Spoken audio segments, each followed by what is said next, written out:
بسم الله الرحمن الرحيم. الحمد لله رب العالمين والصلاة والسلام على سيدنا محمد النبي الأمين وعلى آله وصحبه الغر الميامين.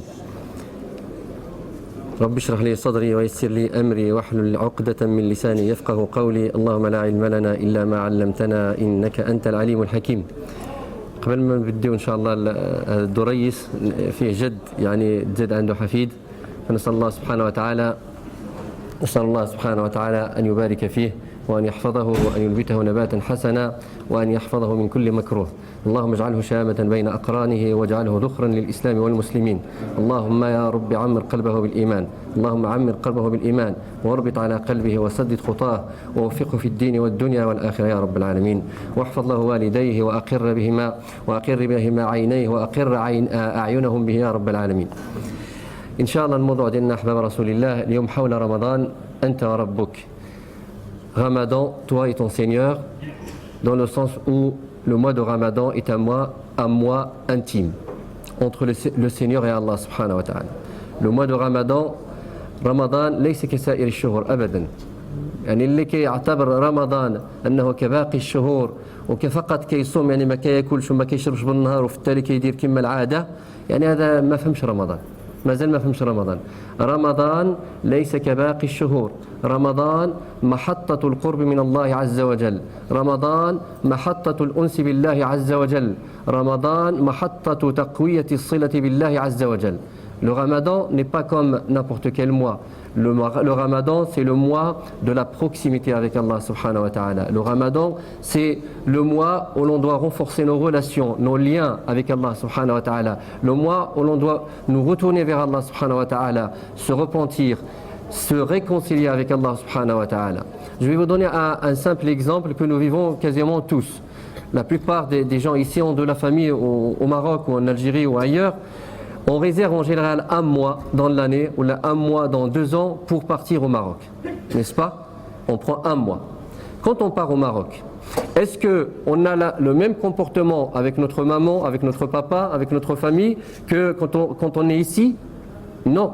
Quand on est ici, une fois par semaine, ou dans le meilleur des cas, pendant quelques jours, on téléphone, ici, tout salam alaikum wa rahmatullah. Mais quand on est au Maroc, on se dit, tiens, ce mois-ci est réservé à ma maman. Ce mois-ci, il est réservé à mon papa. Donc je dois en profiter au maximum. Je connais des frères, quand ils rentrent au Maroc, pendant un mois, ils sont tout le temps collés à leurs parents, à leur maman. Elle est dans la cuisine, elle est la cuisine. راهي في الصالون جالس حداها، بغى يخرج يخرجها معاه، اي حاجه كيديرها والا خص الوالده ديالو تكون حداه. يعني il profite au maximum de sa famille, de sa maman. كيقول لك هذا الشهر ديالي c'est le mois de ma maman. La femme, les enfants c'est après parce que la femme et les enfants ont 11 mois. انا ma femme quand elle me demande de sortir, كيقول لها si ma maman sort, sinon je ne sors pas. 11 mois, nous avons 11 mois en France pour sortir, pour faire tout ce qu'on veut. Ce mois-ci, il est réservé à ma maman. C'est ça le mois de Ramadan. Le mois de Ramadan, c'est un mois réservé à Allah subhanahu wa ta'ala. Ça ne veut pas dire que les 11 autres mois sont réservés à autre chose. Non, ça veut dire que là, on doit vivre la proximité avec Allah subhanahu wa ta'ala. Le prophète sallallahu alayhi wa sallam, il dit dans un hadith, « Atakum Ramadan ». شهر بركة يغشاكم الله فيه فينزل فيه الرحمة ويحط الخطايا ويستجيب فيه الدعاء وينظر فيه إلى تنافسكم في الخير فأروا الله من أنفسكم خيرا. Le Ramadan est venu à vous. Allah subhanahu wa ta'ala vous couvre dans ce mois par sa bénédiction, par sa baraka. فينزل الرحمة. Il descend la miséricorde, subhanahu wa ta'ala. ويحط الخطايا et pardonne les péchés. ويستجيب الدعاء et exauce les invocations. وينظر فيه إلى تنافسكم في الخير et il regarde comment vous vous concurrencez dans le bien. وينظر فيه إلى تنافسكم في الخير فأروا الله من أنفسكم خيرا. Il regarde celui qui reste jusqu'à la fin malgré la fatigue.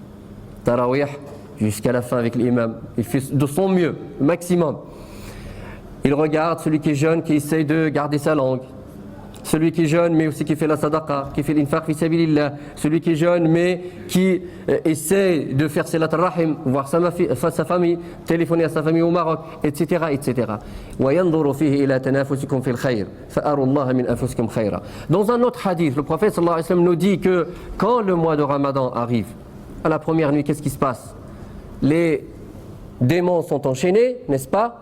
Les portes du paradis sont ouvertes, les portes de l'enfer sont fermées, et puis une voix résonne dans le ciel, il dit Ya baghi al-khayri aqbil, wa ya baghi al-sharri aqsir. Oh, toi qui veux faire le bien, fais-le, et toi qui veux faire le mal, recule, ne le fais pas. Ne voyez pas que Allah subhanahu wa ta'ala en fait nous envoie des signaux, nous dit approchez, qarrab andi. هذا هو هذه الرسالة اللي يقولها النبي صلى الله عليه وسلم في هذه الأحاديث. يقول لك أن ربك سبحانه وتعالى يقول لك قرب, approche. C'est un mois de proximité avec toi, avec moi. C'est la priorité des priorités. Ce mois, il est pour moi, réservé pour moi. Ça ne veut pas dire qu'on va délaisser notre travail. Non, non, non. Au contraire, il faut travailler, il faut faire ce qu'on a à faire, mais il faut faire le maximum pour être là pour Allah subhanahu wa ta'ala. Le prophète sallallahu alayhi wa sallam, comment il était? Donc on n'a qu'à regarder le comportement du prophète sallallahu alayhi wa sallam pendant le Ramadan et on va tout comprendre. Vous savez tous que le prophète sallallahu alayhi wa sallam multipliait les prières pendant le mois de Ramadan. Le qiyam, c'est une obligation pour le prophète sallallahu alayhi wa sallam. Mais pendant le mois de Ramadan, il faisait plus. Al-Ashr al-Awakhir, ma kansh yin'as an-Nabi sallallahu alayhi wa sallam. Les 10 dernières nuits, Ummuna Aïcha katqoul, dans les 20 premiers jours, le prophète sallallahu alayhi wa sallam, tantôt il dormait et tantôt il priait. Mais une fois les 10 derniers jours arrivés, qu'est-ce qu'il faisait? Shadd al-mi'zar, ça y est. Kayshad, il retrousse les manches, en français, Shadd al-mi'zar. Wa ahya laylahu wa ayqadha ahla. Il veille sa nuit et il réveille sa famille pour prier avec lui. C'était ça le comportement du prophète sallallahu alayhi wa sallam. Concernant le Coran, quel était le lien du prophète avec le Coran pendant le mois de Ramadan? Vous le savez, connaissez tous le hadith d'Ibn Abbas radiyallahu anhu. Une fois le Ramadan est arrivé, le prophète sallallahu alayhi wa sallam révisait le Coran chaque nuit avec Jibril alayhi salatu wa sallam. Chaque nuit, il révisait le Coran avec lui. Yu'aridhu al-Qur'an.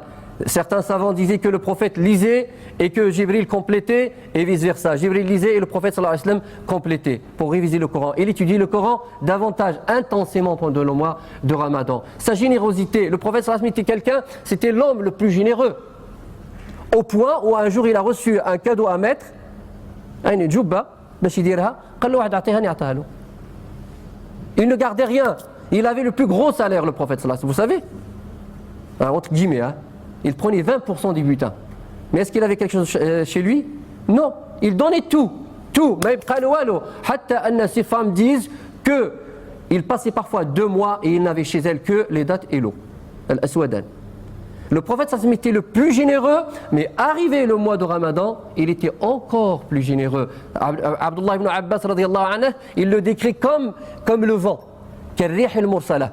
Al-rih al-mursala, ça veut dire quoi? Le vent, quand il souffle, est-ce qu'il peut choisir des personnes sur lesquelles il va souffler? Non, il souffle sur tout le monde. Il donne à tout le monde, avec générosité. C'était ça notre prophète Mohammed sallallahu alayhi wa sallam. C'était une adoration intense. Et d'ailleurs, il spécifiait le mois de Ramadan par une adoration qu'il ne faisait que pendant le mois de Ramadan. Ce qu'on appelle Siyam al-Wisal. Le jeûne en continu, ça veut dire quoi? Il jeûnait 2 à 3 jours sans manger, sans rompre le jeûne. Bien sûr, ce jeûne, il est interdit pour nous, en tant que commun des mortels, en tant que musulman, il est interdit. Mais c'est un jeûne du prophète sallallahu alayhi wa sallam. Il faisait Siyam al-Wisal, pourquoi? Pour se consacrer à l'adoration. C'est quand même étonnant, Il ne perd pas son temps à manger pendant le mois de Ramadan. Il faisait, vous le savez tous, qu'il faisait une retraite spirituelle pendant les 10 derniers jours dans la mosquée, pour se consacrer à l'adoration. Al-Munajat, le fait de parler à Allah subhanahu wa ta'ala, de s'adresser à Allah subhanahu wa ta'ala. C'était ça notre prophète Mohammed sallallahu alayhi wa sallam pendant le mois de Ramadan. Et puis les compagnons aussi. Vous connaissez tous les efforts qu'ils faisaient dans l'adoration, dans le qira'at al-Qur'an, on y viendra après, et dans le sadaqa, etc., etc. Donc Allah subhanahu wa ta'ala, en fait, il nous a gratifiés, il nous a honorés par ce mois. Pourquoi? Pour trouver sa proximité subhanahu wa ta'ala. Le prophète nous dit dans un hadith, kullu amal ibn Adam lahu, hadith qudusi, un hadith saint, kullu amal ibn Adam lahu illa as-siyam fa innahu li wa ana ajzi bih. Toutes les actions de l'être humain sont pour lui. C'est un hadith qudusi, un hadith saint. sauf le jeûne, il est pour moi et c'est moi qui le rétribue, personnellement. Ce ne sont pas les anges qui écrivent. Non, non, non. C'est Allah subhanahu wa ta'ala. C'est lui qui récompense. Les savants disent que, bien sûr, ils ont divergé sur l'interprétation. Ça veut dire quoi? Le jeûne, il est pour moi. Certains disent que parce que le jeûne, c'est l'adoration qui montre en fait la sincérité, l'ikhlas par excellence. C'est l'adoration de la sincérité. Pourquoi? Parce que l'être humain, pourquoi il se prive de nourriture? علاش الانسان ما كياكلش؟ يقدر يدخل للدار ياكل، شكون يشوفه؟ علاش ما يشربش؟ علاش ملي كيكون رمضان كيحاول ما يمكن يغمض شويه عينيه، ما يشوفش الحرام، يسد شويه ودنيه، ما يتكلمش في الناس، كيحاول ما يمكن. علاش؟ إخلاصا لله عز وجل. يقول الله سبحانه وتعالى في حديث قدسي آخر: يدع طعامه وشهوته من أجلي. Il délaisse sa nourriture et ses désirs, ses tentations pour moi. As-sawm fa innahu li. Donc les savants disent que c'est pour dire que le jeûne est une adoration très importante. الصيام عبادة كبيرة مهمة جدا حتى في من العلماء يقول لك أنها أحب العبادات إلى الله. L'adoration la plus appréciée auprès d'Allah subhanahu wa ta'ala est le jeûne, disent certains savants. D'autres savants disent que le jeûne a la particularité suivante. Vous connaissez le hadith de la personne qui va prier énormément, faire plein de hasanat. Là, hadith al-muflis, de celui qui a fait faillite, vous le connaissez. Quand il arrive le jour du jugement dernier, pour payer ses dettes, parce qu'il a nui aux autres, il donne de ses hasanat. Certains savants disent qu'il va donner de toutes les hasanat sauf le jeûne. Le jeûne ما يخرجوش ما يعطيش الحسنات نتاع الصيام يبقاو له كيجزي بها رب العالمين. D'autres savants disent إلا الصوم فإنه لي, c'est pour honorer le jeûne. شرف أن رب العالمين ينسبه إليه. إلا الصوم فإنه لي وأنا أجزي به. وأنا أجزي به. Le prophète sallallahu alayhi wa sallam dit dans un hadith: Kullu amal ibn Adam yudha'af. Toutes les actions de l'être humain sont multipliées, elles sont comptées. Kullu amal ibn Adam yudha'af. Al-hasanatu bi'ashri amthaliha ila 700 ضعف. تعرفوا هذه يعني حتى 700. والله يضاعف لمن يشاء. قال الله عز وجل, c'est la continuité du hadith: إلا الصوم فإنه لي وأنا أجزي به. Parce que le somme, avant tout, avant d'être une privation de nourriture, de boisson ou d'autre chose, c'est une adoration de cœur. عبادة قلبية لا يطلع عليها إلا الله عز وجل. Toutes les actions sont rémunérées, les anges les connaissent. Der hadi, l'ange il écrit, il est là, hein, il est en train d'écrire. Il a fait tel hasana, je note. Sauf siyam. Wa ana ajzi bih. Allah subhanahu wa ta'ala. Je vous donne un exemple simple. Vous imaginez, dans une société, vous avez un patron. Un patron, il a désigné quelqu'un, un intendant, un comptable, je ne sais quoi, un responsable de personnel. C'est lui qui suit le personnel, c'est lui qui paye, etc. Sauf une personne. Il dit, cette personne, je m'en occupe personnellement. Vous comprenez l'importance de la personne? C'est moi qui m'en occupe. Donc Allah subhanahu wa ta'ala s'occupe personnellement de rétribuer le jeûneur. Ce ne sont pas les anges qui le font, mais c'est Allah subhanahu wa ta'ala qui le fait. Donc c'est une affaire entre Allah subhanahu wa ta'ala et son serviteur. Donc Allah subhanahu wa ta'ala par ces signaux, en fait, par ces messages, vous nous dire que ce mois est un mois important pour vous. C'est un mois important et propice pour que vous retrouviez la proximité auprès de moi. Tu dois, mon frère, ma sœur, pendant ce mois-ci, sentir la présence d'Allah subhanahu wa ta'ala. خاصك يعني تحس أنك تصوم لله عز وجل. لما تكون عيان في التراويح ما تقولش يا ربي طول علينا الإمام والدعاء بزاف. لا هذاك لما كيجيك العيا, quand tu sens la fatigue, alors pense au fait qu'Allah subhanahu wa ta'ala est en train de te regarder. Il dit: ah Allah, c'est pour toi que je fais ça. C'est important. Parfois on n'y pense pas. On est fatigué, on dit tiens, le moment où tu vas sentir la fatigue, où tu vas peut-être en avoir marre, à ce moment-là, fais attention à ton intention, à ton cœur, et dis-toi: Ya Allah, je le fais pour toi. فإنه لي. Là, quand tu as faim toute la journée, tu as soif, tu as travaillé, tu es fatigué, À ce moment-là, et c'est ça, imanan wa ihtisaban, c'est ça, man sama ramadan imanan wa ihtisaban. Tu jeûnes, beaucoup de personnes jeûnent le ramadan parfois, imanan. Mais ihtisaban, c'est pas toujours le cas. Ihtisaban, ça veut dire quoi? Ça veut dire quand tu vas être fatigué, quand tu vas avoir faim, quand tu vas avoir soif, tu vas te dire, Ya Allah, c'est pour toi que cette souffrance, je la supporte pour toi. Parce que j'ai les moyens d'aller manger, j'ai les moyens d'aller me désaltérer, je peux, mais je me prive de ça pour toi. Man sama ramadana imanan wa ihtisaban, man qama ramadana imanan wa ihtisaban, man qama laylat al-qadri imanan wa ihtisaban, les trois hadiths, ghufira lahu ma taqaddama min dhanbi. Allah lui pardonne ce qui a précédé comme péché. C'est had ihtisab, le fait de se dire, tiens ya Allah, je commerce avec toi, je résiste, je fais un effort et je veux ta satisfaction et ton paradis. On fait ça pourquoi, mes frères et sœurs? Pourquoi on fait entre guillemets? Pourquoi pourquoi se priver? Alors quand tu parles à un non-musulman, tu lui dis que je me prive de manger pendant 19 heures. Ça tâche les Sarah, 19 heures. De 3h30 du matin jusqu'à 22h. Ceux qui arrêtent de manger à 3h, je me suis le jama à 19h. De 3h jusqu'à 22h, ça fait 19h pile. Je te regarde avec des grands yeux. Comment vous faites ça? À votre avis, pourquoi on le fait? Parce qu'on aime Allah subhanahu wa ta'ala, non? Sinon, on ne supporterait pas la fatigue. Sinon, on ne supporterait pas la faim. Ahad al-A'rab. Et c'est peut-être ça qui va nous sauver finalement. C'est notre amour pour Allah subhanahu wa ta'ala. C'est cette intention en fait. C'est pas forcément nos actions. أحد الأعراب حضرته الوفاة كان يموت يحتضر, il agonisait, il a souri sur le lit de la mort, il mourait, il a souri. Alors les présents lui disaient أمستوثق أنت من عملك, es-tu sûr de tes actions? Tu es sûr que tu vas aller au paradis? Il dit non, je ne suis pas sûr de mes actions.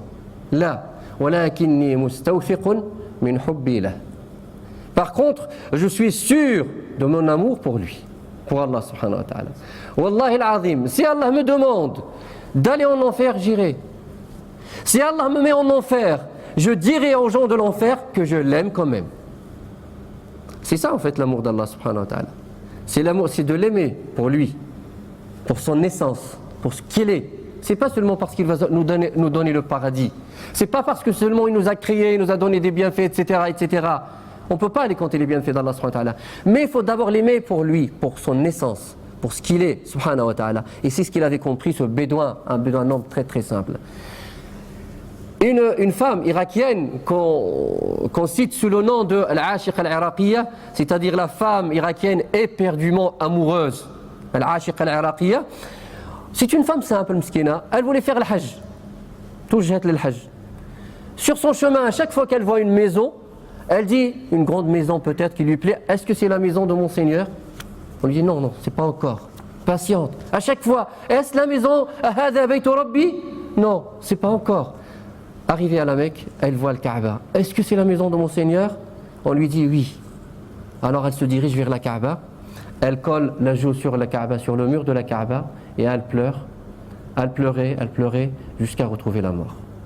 L'amour, l'intensité de l'amour. J'espère que nous avons dans notre cœur au moins un petit peu d'amour pour Allah subhanahu wa ta'ala qui va nous sauver le jour du jugement dernier. Donc si nous faisons ça, si nous faisons ces efforts-là, c'est par amour à Allah subhanahu wa ta'ala.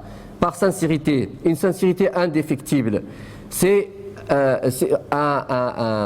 une adoration vouée et dévouée pour Allah subhanahu wa ta'ala.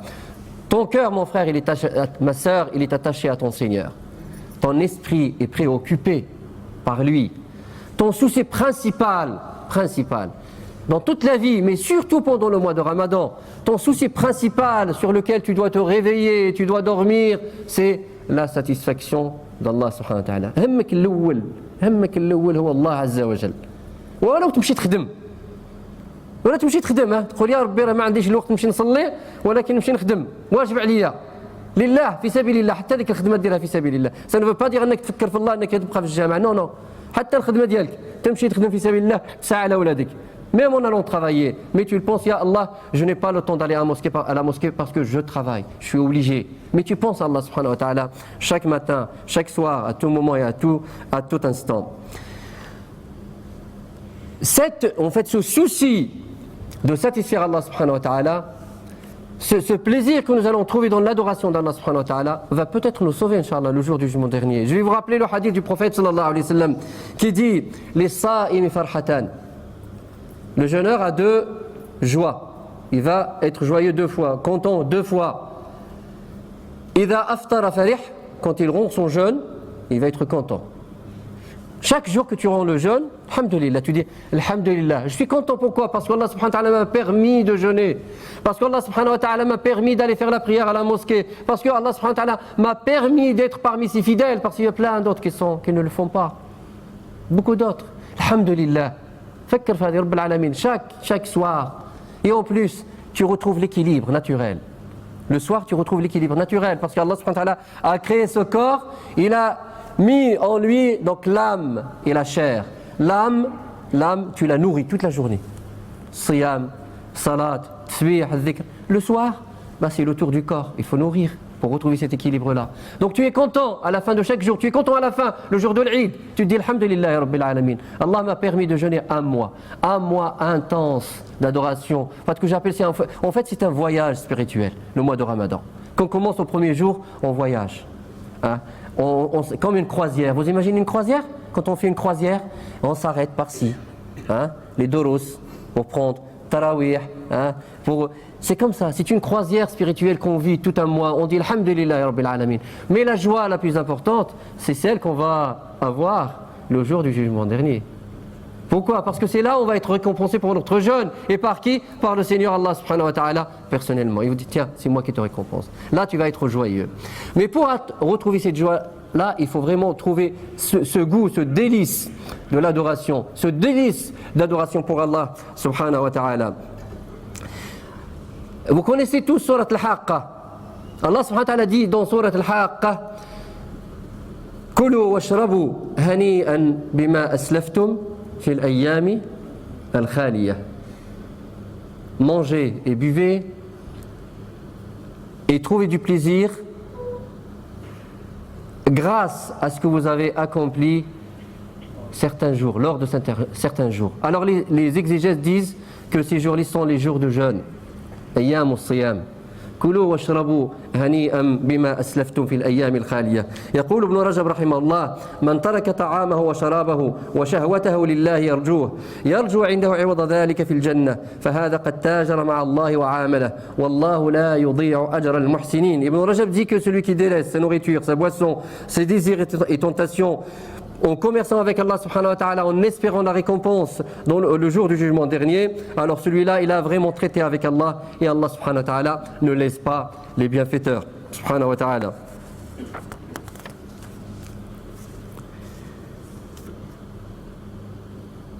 قل بفضل الله وبرحمته فبذلك فليفرحوا هو خير مما يجمعون. Allah dit c'est là une grâce et une miséricorde de Dieu dont les hommes devraient se réjouir, car elles sont bien plus précieuses que toutes les richesses qu'ils amassent. C'est ça, il faut se réjouir de ça. Du jeûne, des bonnes actions qu'on a faites pour Allah subhanahu wa ta'ala, de ce que l'on a accompli pour Allah subhanahu wa ta'ala. Il faut retrouver ce délice de l'adoration, ce goût de plaisir quand on adore Allah subhanahu wa ta'ala. Donc mes frères et sœurs, tout ça pour vous dire en fait que le mois de Ramadan, c'est un mois durant lequel on doit retrouver la proximité avec Allah subhanahu wa ta'ala. Anta wa rabbuk, toi et ton Seigneur. Tu dois trouver ces moments intimes avec Allah subhanahu wa ta'ala. À la mosquée, mais chez toi aussi. Dans ta voiture, en conduisant. Parfois il y a des moments intimes, tu fais des invocations dans ta voiture. تدعو الله عز وجل في السيارة وكتجيك واحد السكينة سبحان الله العظيم. Tu trouves un moment intime avec Allah subhanahu wa ta'ala, entre toi et lui. Parce que bon, Laylat al-Qadr, ou bien Tarawih al-Witr, il y a l'ambiance. Tout le monde est sensible, tout le monde il peut être affecté par ça, etc. Et touché par ça. Mais l'exploit, c'est de le faire tout seul. Tout seul. Chez toi. Personne ne te voit. Il n'y a qu'Allah subhanahu wa ta'ala qui te voit. Tu prends ton tapis de prière, ta sajada, tu pries 2 rak'at et tu pleures.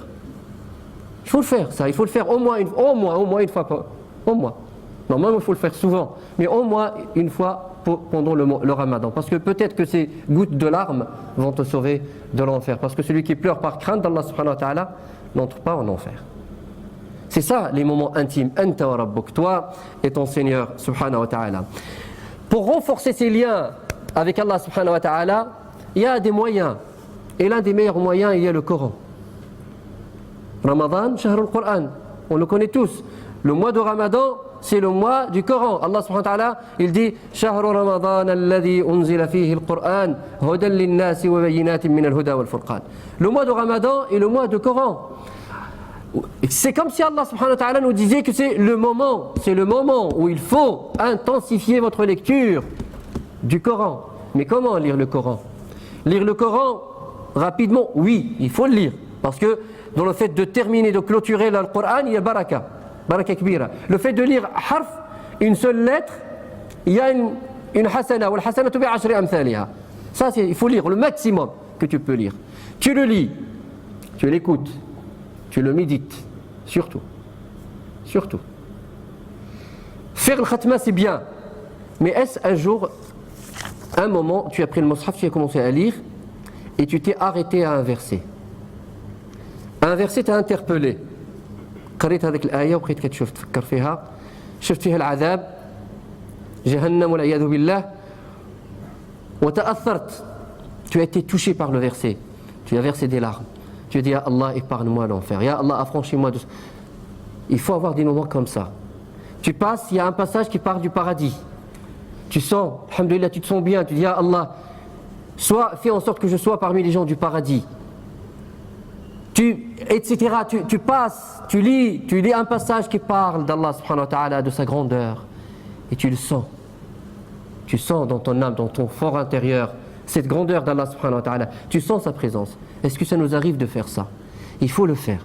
Parce que c'est bien de lire le Coran, de clôturer le Coran, mais c'est beaucoup plus important de le méditer, de réfléchir, de le vivre, de l'appliquer. Le Coran est un moyen en fait de rentrer en contact avec Allah subhanahu wa ta'ala. Le Hassan al-Basri il dit que celui qui veut parler à Allah, il prie. C'est la prière. Tu veux parler à Allah, prie et prosterne-toi et fais des du'a. Là tu es vraiment le plus proche d'Allah subhanahu wa ta'ala. Mais si tu veux qu'Allah subhanahu wa ta'ala te parle, qu'est-ce qu'il faut faire? Lis le Coran. Quand on prend le Coran, est-ce que on a parfois la chair de poule ou pas? Est-ce qu'on dit tiens, on a pris la parole du Seigneur. On va lire la parole du Seigneur. C'est pas n'importe quel livre. Le Coran, c'est pas n'importe quel livre. C'est la parole du Seigneur. Donc quand tu lis, c'est Allah qui te parle.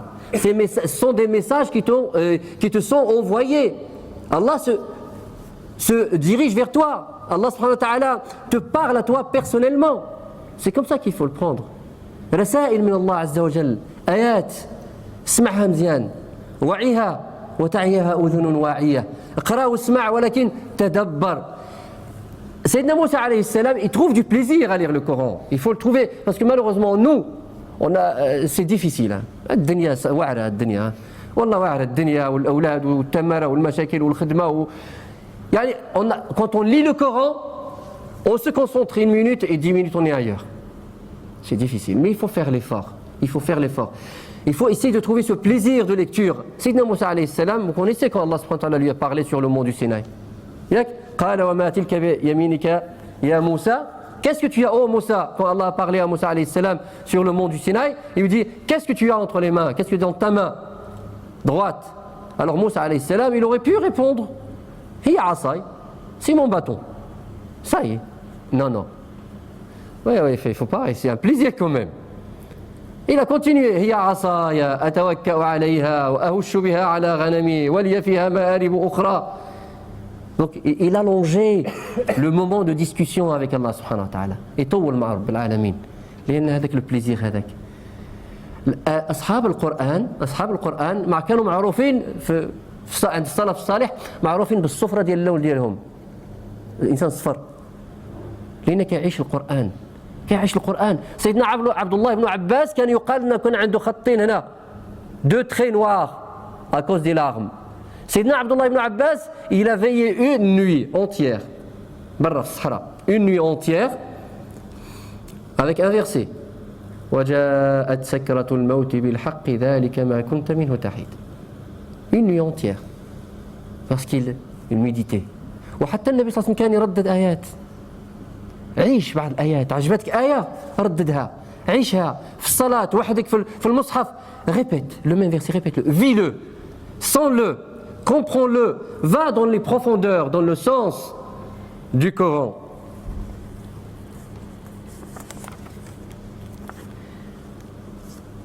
Salaf Salih, on en a parlé tout à l'heure, quand le Ramadan arrivait, qu'est-ce qu'il faisait? Il délaissait tout et il se consacrait au Coran. Sayyidina Malik ibn Anas, l'imam Malik, vous connaissez, l'un des plus grands savants de la Ummah, arrivé le mois de Ramadan, il a arrêté le doros à la mosquée du prophète sallallahu alayhi wa sallam. Fini, c'est le mois du Coran. Shafi'i, il faisait la même chose.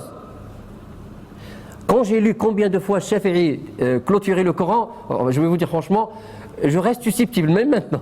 Est-ce vrai au fond? Allahu a'lam. On rapporte que Shafi'i clôturait le Coran 60 fois pendant le mois de Ramadan. Ça veut dire que si l'information est authentique, ça veut dire qu'il ne faisait que ça. Mais les fait الناس قراءة القرآن 60 ختمة. وكان كثير من السلف الصالح كيختم في العشر الأواخر ختمة، هذه معروفة. في كل ليلة العشر الأواخر كيختم ختمة. Il clôture le Coran une fois chaque nuit de salaf salih. Nos prédécesseurs clôturaient le Coran au moins une fois lors des derniers jours du Ramadan. Certains le clôturaient tous les 3 jours pendant le mois de Ramadan. Ils se consacraient au Coran.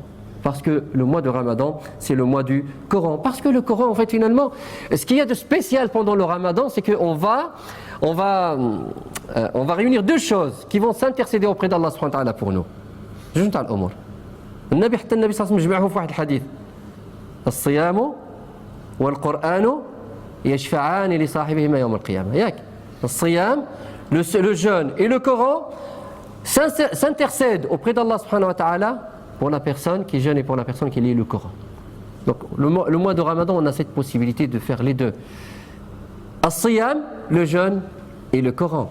Et parce que le Coran, celui qui t'élève en fait finalement. Les savants disent que Al-Qur'an yashfa, il s'intercède auprès d'Allah subhanahu wa ta'ala pour toi. Dans ta tombe aussi, parce que dans la tombe, il vient en fait, il se met à ta tête, il dit, s'il y a du châtiment qui vient, non, tu ne vas pas rentrer par ici. Il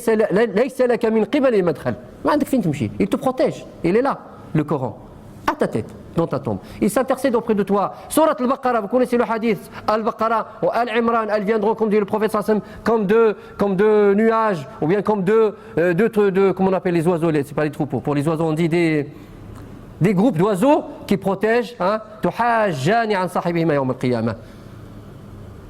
qui défendent celui qui les connaît, Surat Al-Imran et Surat Al-Baqarah. Donc le Coran, yashfa, il s'intercède auprès d'Allah subhanahu wa ta'ala pour toi. Wa yanfa. ولا لا ما ينفعش القرآن؟ ينفع. إيه ينفع في الدنيا وفي الآخرة القرآن. كي ينفعك في الدنيا وفي الآخرة. ويرفع. Et puis il t'élève. Et vous connaissez tous le hadith du prophète sallallahu alayhi wa sallam. C'est que celui qui connaît le Coran, quand il viendra le jour du jugement dernier, on lui dira Iqra wartaqi, lis et élève-toi, parce que ton dernier degré s'arrêtera au dernier verset que tu liras, que tu réciteras. Al-Qur'an yashfa' wa yanfa' wa yarfa'. Donc lis le Coran, apprends, fais le maximum pour apprendre ce que tu peux, fais l'effort. Quand tu essaies de maîtriser beaucoup de choses dans la vie, d'avoir un boulot, d'avoir le Coran, parce que finalement, qu'est-ce qui va te sauver? C'est la parole d'Allah subhanahu wa ta'ala. C'est Allah subhanahu wa ta'ala. Et pour te rapprocher d'Allah subhanahu wa ta'ala, apprends et sois au service de la parole d'Allah subhanahu wa ta'ala. Il y a le Coran qui est le meilleur de dhikr, mais il y a aussi ce qu'on a dhikr, qu'on connaît tous. Tasbih, tahlil, je ne vais pas trop m'attarder, il est déjà 5. Il y a tahlil, tasbih, subhanallah wa bihamdi, subhanallah al-azim, la ilaha illallah, khairul kalam. Comme dit le prophète sallallahu alayhi wa sallam, la meilleure des paroles que j'ai ramenées moi et les prophètes avant moi, c'est la ilaha illallah. Répète la ilaha illallah, la ilaha illallah. Et puis, Sayyidina Ibrahim alayhi salam, vous savez tous qu'il a rencontré notre prophète sallallahu alayhi wa sallam, yak fi sama. quand il l'a rencontré, vous imaginez des poids lourds, hein, des personnes aussi importantes, éminentes. Le prophète Mohammed sallallahu alayhi wa sallam, la meilleure créature, et puis le Khalilullah, Ibrahim, l'ami intime d'Allah subhanahu wa ta'ala, se rencontrent.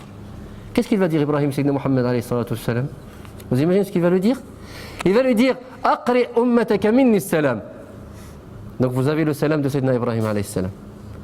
Passe le salam à ta umma et dis-leur que le paradis, al-jannah, tayyibatun turbatuha. Sa terre elle est bonne. Son eau elle est suave. Azbun ma'uha. Wa annaha qi'an. Qi'an ça veut dire des plaines étendues. On a fait au moins là. Mstawiya. Wa annaha qi'an. Wa anna ghirasaha. Et voilà. Alors, Sayyidina Ibrahim nous dit que le paradis c'est des plaines étendues et que ces plants, ce qu'on peut planter dans le paradis, vous savez c'est quoi? Subhanallahi walhamdulillahi wa la ilaha illallah wallahu akbar. Voilà, profite du Ramadan. Wadhkurullah azza wa jal. Plante. Azra. Plante tes jardins. Prépare-les dès aujourd'hui. Et quand tu vas invoquer Allah subhanahu wa ta'ala, pense à une chose. Pense au verset qui dit Allah dit Fadhkuruni Adhkurkum. Aïwa, là, Rabbul Alamin qui dit mentionnez-moi et je vous mentionnerai. Et dans un autre hadith, Qudusi, dans un hadith ça, il dit, Allah subhanahu wa ta'ala dit Wa man dhakarani fi nafsi, dhakartuhu fi nafsi. Celui qui me mentionne, qui pense à moi dans son fort intérieur, j'y penserai moi aussi.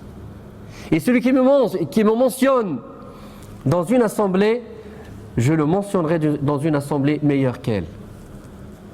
Un des ascètes qui s'appelait Mohammed ibn al-Nadr, il s'asseyait toujours dans un coin de la mosquée. Toujours, tout le temps. Il faisait le dhikr. On lui dit, Ala tastawhish, ne te sens pas tu seul à un moment? Alors comment il répondait? Il répondait, comment je me sentirais seul alors que c'est lui, subhanahu wa ta'ala, qui dit Wa ana jalisu man dhakarani. Et je suis le jalis, celui qui accompagne, celui qui tient compagnie. Voilà, celui qui tient compagnie de celui qui le mentionne. Comment voulez-vous que je me sente seul alors qu'Allah il est avec moi? Il me tient compagnie. Ce sont franchement des notions qu'il ne faut pas. Quand tu fais dhikr, ne le fais pas mécaniquement.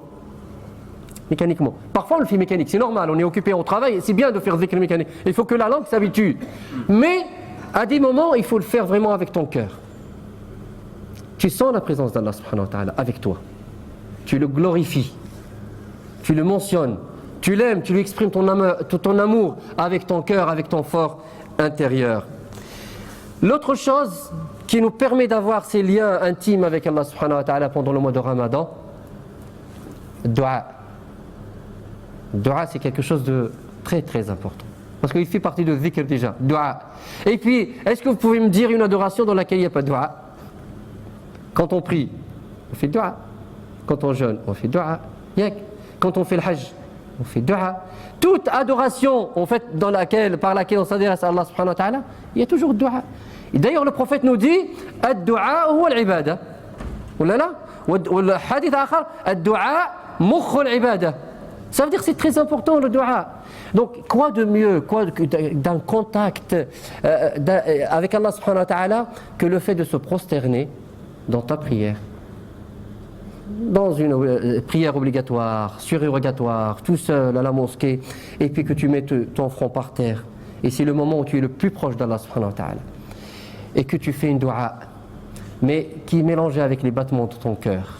Vraiment, il faut que tu le sentes avec ardeur, avec conviction. Tu sens ton souffle, tu vis cette dua. Ya Allah, là, ça, il n'y a pas mieux. Il n'y a pas mieux. Et d'ailleurs, le mois de Ramadan, vous savez, cette particularité du mois de Ramadan, c'est que le mois de dua aussi, c'est Shahr al-Qur'an, mais aussi Shahr al-Dua. Allah subhanahu wa ta'ala dans Surat al-Baqarah, vous connaissez tous le verset Wa idha sa'alaka ibadi anni fa inni qarib. Et c'est mes serviteurs te questionnent à mon sujet, je suis proche. Vous savez, ce verset-là, il est venu où? Il est situé où? C'est le verset 186 de Surat al-Baqarah. Mais qu'est-ce qu'il y a avant lui et qu'est-ce qu'il y a après lui? Siyam. Et c'est pas par hasard.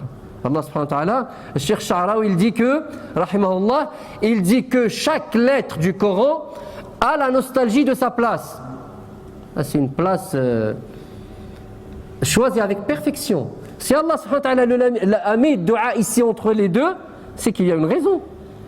C'est pour te dire, mon frère, ma soeur, c'est que le mois de Ramadan, c'est là où tu dois inciter dans le dua. Insiste, inna Allah yuhibbul abd al-milhah. Frappe à la porte du Seigneur. Ma tqnatch. Quoi, Allah, peut-être qu'Allah subhanahu wa ta'ala, ce qui est beau, ce que je lisais, c'est que quand tu fais dua, que Allah subhanahu wa ta'ala ne t'exauce pas, ce n'est pas parce qu'il y a plusieurs raisons. C'est peut-être parce qu'il repousse du mal. Peut-être qu'il te garde ça pour le delà. Oui, parce que exaucer une invocation, ça ne veut pas dire que tu vas l'avoir forcément ici-bas. Tu peux l'avoir. Mais ce que j'ai trouvé le plus beau, c'est que Allah parfois il ne t'exauce pas. Pourquoi? Parce qu'il aime entendre ta voix. N'est-ce pas beau ça? ربي ما يستجيبلكش علاش لأنه كيبغي يسمع الدعاء ديالك. هذاك الأنين, ce gémissement, cette ardeur, cette voix tendre, affectueuse par laquelle tu t'adresses à Allah subhanahu wa ta'ala, Allah aime l'entendre. N'est-ce pas beau? Là, le dua, c'est l'un des meilleurs contacts avec Allah subhanahu wa ta'ala. Donc profitons de ce mois de Ramadan. Faisons des duas en sentant notre faiblesse, notre pauvreté vis-à-vis d'Allah subhanahu wa ta'ala, du Seigneur, du riche subhanahu wa ta'ala. Et je termine ici, Inch'Allah, dans 2 minutes, bi'inillahi ta'ala, rapidement. Parce que quand je suis à votre place, c'est difficile d'ouvrir les yeux quand il y a quelqu'un qui parle. Donc Inch'Allah, je vais abréger. Le dernier aussi, la dernière chose par laquelle il faut renforcer nos liens avec Allah subhanahu wa ta'ala, trouver ces moments intimes avec Allah subhanahu wa ta'ala, c'est le repentir. At-tawbah. Ramadan, shahr at-tawbah, yak. Il faut normalement chaque jour, l'insan yakthar min al-istighfar. استغفر الله ولكن النبي صلى الله عليه وسلم كيقولنا في حديث قال اني لا استغفر الله في اليوم شحال 70 و70 ça veut pas dire 70 7 et 0 70 chez les arabes ça veut dire plusieurs fois un grand nombre, c'est une expression pour dire un grand nombre. Et dans une autre version 100 marra, c'est-à-dire que le prophète sallallahu alayhi wa sallam il demandait pardon à Allah subhanahu wa ta'ala, il se repentait perpétuellement, tout le temps. فانت خذ هذا الاخر مي لما تستغفر الله سبحانه وتعالى ما يكونش لك الاستغفار ديالك كما قال الحسن البصري رحمه الله. الحسن البصري قال استغفارنا يحتاج الى استغفار. Notre demande de pardon nécessite une demande de pardon pour ce qu'on a demandé. Pourquoi? Parce qu'on ne le fait pas avec sincérité, vraiment, on ne le sent pas, c'est pas une question seulement de sincérité, mais on ne vit pas cette demande de pardon. On ne se crasse pas devant la grandeur d'Allah subhanahu wa ta'ala. On ne se sent pas faible, insignifiant devant Allah subhanahu wa ta'ala. Astaghfirullah, on ne le vit pas. لما تقرأ سميتو la meilleure version de l'istighfar, Allahumma anta rabbi. Déjà là, il faut que tu sentes, regarde, oh, subhanallah al-azim, ça te prépare. يعني الحديث ما فيش سميتو هذا الدعاء نتاع النبي صلى الله عليه وسلم ما فيش c'est pas dès le début on dit astaghfirullah, non. Subhanallah, il te prépare. Allahumma anta rabbi. Déjà, tu t'adresses à qui? À ton Seigneur. Allahumma anta rabbi. La ilaha illa ant. Tu reconnais son unicité. La ilaha illa ant. Tu as reconnu la grandeur d'Allah subhanahu wa ta'ala, son unicité. Après, qu'est-ce que tu reconnais? Wa ana abduk. Je suis ton serviteur. Je suis ton fidèle. Tu reconnais ta faiblesse. Tu reconnais ton besoin à lui subhanahu wa ta'ala. Wa ana abduk. Et tu renouvelles ton pacte avec lui comme tu peux. Tu dis à Allah, je renouvelle mon pacte comme je peux. Je fais de mon mieux. Parfois je vais à droite, je vais à gauche. Mais l'essentiel c'est que dans mon cœur, j'essaye de faire de mon mieux pour t'adorer, pour t'être fidèle. Et là tu commences à reconnaître. Je me réfugie auprès de toi de ce que j'ai pu accomplir comme mauvaises actions. أعوذ بك من شر ما صنعت أبوء لك بنعمتك علي وأبوء بذنبي. Je reconnais tes immenses bienfaits et je reconnais mon péché. Et là tu demandes pardon. Faghfirli. Vous voyez comment il nous prépare, subhanallah, Sayyid l'istighfar, il nous prépare tout doucement. On demande l'istighfar à la fin. Faghfirli, fa'innahu la yaghfiru dhunuba illa. Peut-être que c'est Allah subhanahu wa ta'ala, lors de ce mois béni, où Allah subhanahu wa ta'ala multiplie la rétribution avec générosité, avec sa générosité infinie, subhanahu wa ta'ala. Peut-être qu'il va t'affranchir de l'enfer. Parce que nous, notre objectif, c'est quoi? C'est quoi vous allez voir le dua qu'on répétera souvent, surtout dans les 10 dernières nuits. C'est quoi? Allahumma innaka afuun karimun tuhibbul afwa fa'fu anna. Et notre dua, Allahumma atiq riqabana minan nar. C'est ce qu'on cherche en fait finalement. Peut-être que Allah subhanahu wa ta'ala va t'accepter, va accepter ton repentir, il va te pardonner. Et j'arrête cette partie-là sur une histoire vraie. Un jeune en Arabie Saoudite qui était au passage à côté d'une mosquée. Et en Arabie, parfois, on met les, comme d'ailleurs au Maroc à un moment, on met des enceintes, des mégaphones à l'extérieur et on lit le Coran pendant le mois de Ramadan. À son passage, il écoute وَلَا تَحْسَبَنَّ اللَّهَ غَافِلًا عَمَّا يَعْمَلُ الظَّالِمُونَ. Il ne croit pas qu'Allah subhanahu wa ta'ala méconnaît ce que font les injustes. وَلَا تَحْسَبَنَّ اللَّهَ غَافِلًا عَمَّا يَعْمَلُ الظَّالِمُونَ. Ce verset l'a interpellé. Et il a touché son cœur. Subhanallah, son cœur il était vivant, même s'il était dans le péché, dans l'égarement. Il arrête sa voiture tout de suite.